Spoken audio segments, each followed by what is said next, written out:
بأمانة ربنا والله العظيم بجد تستاهل. انت يا كابتن تستاهل. كابتن حازم امام تستاهل كل اللي بيحصل فيك، وتستاهل الهجوم اللي حصل عليك من كل الناس. كل الناس لازم تهاجمك لان انت تصريحاتك مش في محلها خالص. تصريحاتك مش في مكانها اصلا.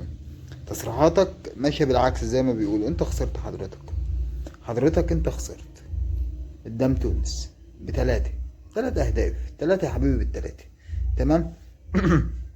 ما ينفعش تقول ان المشكلة في الاهلي. ما ينفعش تقول في المشكله في اللاعيبه اللي هي ما شاركتش. اللعيبه ما ينفعش تقول كده اصلا حتى لو ده حقيقه. انت ما ينفعش تقول كده.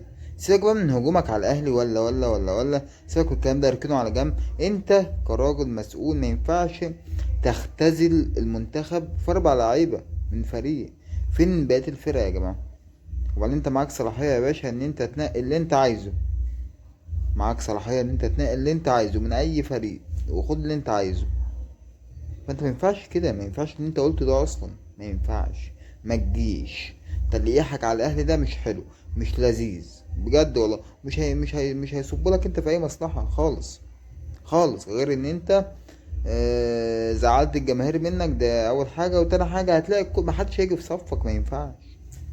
ما ينفعش والله. انا متأكد ان انت دلوقتي وانت بتفكر في الكلام اللي انت قلته، انت قاعد مع نفسك كده: ايه اللي انا قلته ده؟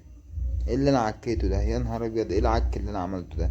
فيا كابتن حازم ارجو ان حضرتك تعيد حساباتك، تعيد ترتيباتك من اول وجديد. لان انت والله العظيم بجد يعني